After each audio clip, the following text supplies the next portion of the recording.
They say Americans will sue you for anything except loneliness. But if someone could take life to court for being cruel, she would have been the plaintiff and I would have signed up as her witness. 60 days. That's all she had left. Not to live. Not exactly, but to find love before she was forced into a future she never wanted. I met her on a Tuesday, the kind of Tuesday that smelled like burnt coffee and cheap gasoline. She was sitting outside a diner on the edge of a small New England town, nursing a milkshake she didn't seem to want. Her name was Claire, and she looked like the kind of girl who carried secrets in her pockets instead of coins. I should have walked past her. God knows I had enough chaos of my own. But something in the way she stared at the road, like she was waiting for someone who'd never arrive, pulled me in. Mind if I sit? I asked, though my body was already sliding into the booth across from her. She blinked, startled, and then smiled like a broken promise. You can sit, she said. But you probably won't want to stay. It should have been a warning. But warnings never stop people like me. I've always been the kind who runs toward fire, not away from it. The thing is, Claire wasn't dying, not in the way people mean when they whisper about hospitals and last breaths. She had 60 days until her parents forced her into an arranged marriage, a legacy deal to save their crumbling family business. She didn't want the man. She didn't want the cage. She wanted love, the kind that chose her, the kind she could choose back. 60 days to find it, or she'd be trapped forever. And then there was me. I wasn't supposed to be part of her countdown.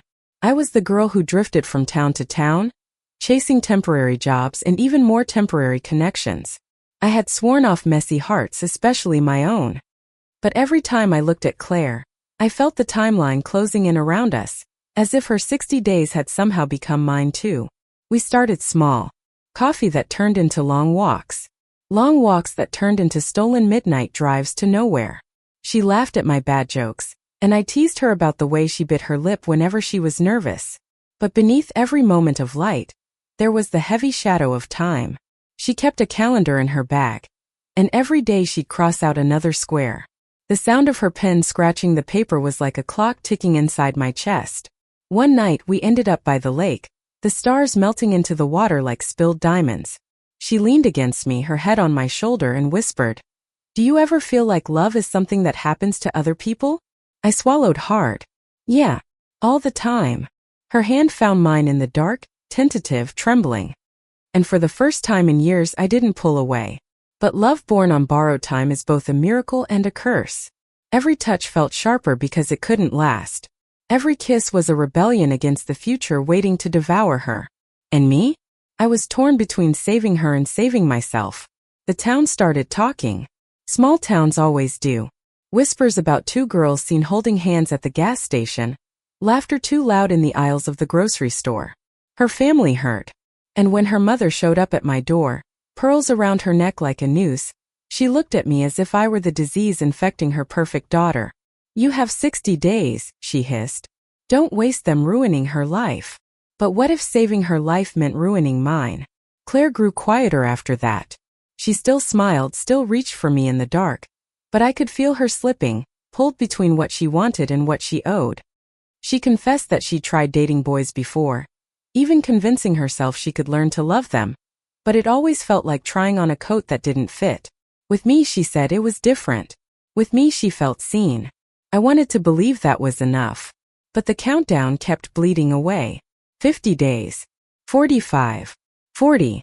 We marked them not on her calendar anymore, but on our bodies. Every touch, every kiss, every desperate night we clung to each other as if the morning might tear us apart. And maybe it would. 30 days left. That's when Claire stopped pretending. The mask she wore for her family, for the town, even for herself, cracked wide open. She started showing up at my place late at night, hair messy, eyes red from tears she wouldn't admit to. She would crawl into my bed and curl into me like she was trying to hide from the world. And I let her. I always let her. But love doesn't stay hidden for long. Not in America. Not in a town where every pair of eyes is a camera waiting to report. One afternoon we were at the diner again, the same booth where we first met. She reached across the table, her fingers brushing mine with a tenderness that felt like prayer. The waitress froze, staring. Two men at the counter exchanged knowing looks. Claire pulled her hand back, and the shame in her eyes gutted me. "Don't do that," I whispered. Do what? Don't hide me. She looked at me like I was asking her to lift a mountain. You don't understand. They'll destroy me. I leaned closer. No. They'll destroy us. If you let them. The silence between us was heavy, like the pause before thunder. And for a moment I thought she'd walk away. But she didn't. That night she kissed me on Main Street, in full view of the world, and I swear the stars burned brighter just to witness it. But stars can't stop storms. 2 weeks later, her father cornered me behind the grocery store. He smelled of tobacco and money, the kind that rots instead of shines. You think this is love? He spat. It's a phase. She'll thank us when it's over. I wanted to scream, to fight, to tell him that Claire wasn't a phase, that what we had was more real than anything he could buy or arrange. But the truth lodged in my throat like glass. All I could say was, she deserves to choose. His laughter was sharp enough to slice skin. Choices for people who can afford it. She can't. And that was the moment I realized what we were really up against. Not just time, not just her family, but an entire system built to choke the life out of girls like Claire, girls who dared to love differently. The countdown hit 10 days. We were lying on the hood of my car by the lake again, our breath fogging in the cool night air. Claire's hand was cold in mine. I'm scared, she admitted. Of what? Of loving you so much it kills me when I lose you. I turned to her, my throat burning. Then don't lose me. She shook her head. It's not that simple. But maybe it was. The last week blurred into a whirlwind. Her family tightened their grip, parading her around at dinners, introducing her to the man she was supposed to marry. She smiled for the cameras, but when she found me later, her hands trembled like a bird trapped in a cage.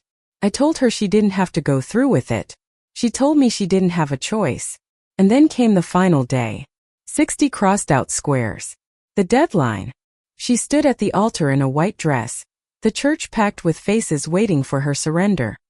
I sat in the back row, my heart in pieces, every instinct in me screaming to run to her, to steal her away, to fight for her. But love is not always about rescue. Sometimes it's about giving someone the space to choose. The priest asked if she would take the man's hand, and in that impossible pause, where the air itself seemed to stop breathing, Claire turned. Her eyes found mine across the crowd, and for the first time she didn't look afraid. No, she said. The word cut through the silence like lightning. Gasps echoed. Her father's face turned purple with rage. The groom looked like he'd been slapped. And Claire? She dropped the bouquet and walked down the aisle, not toward him but toward me. People whispered. People glared.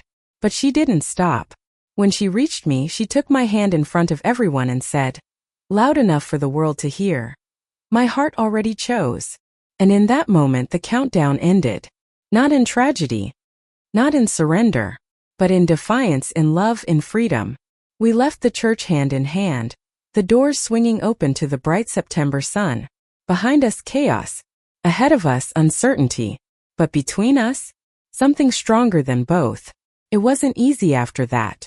Her family disowned her for a while. The town gossiped. Some friends disappeared. But slowly, painfully, beautifully we built a life of our own. A small apartment with too many plants. Quiet mornings with coffee and music. Arguments about laundry and laughter about nothing at all. Love didn't solve everything. But it gave us the strength to face anything. And sometimes late at night, Claire would rest her head against me and whisper, you saved me. But she was wrong. Because the truth is, she saved me too. Thank you for listening. Like and subscribe to get notifications about next videos.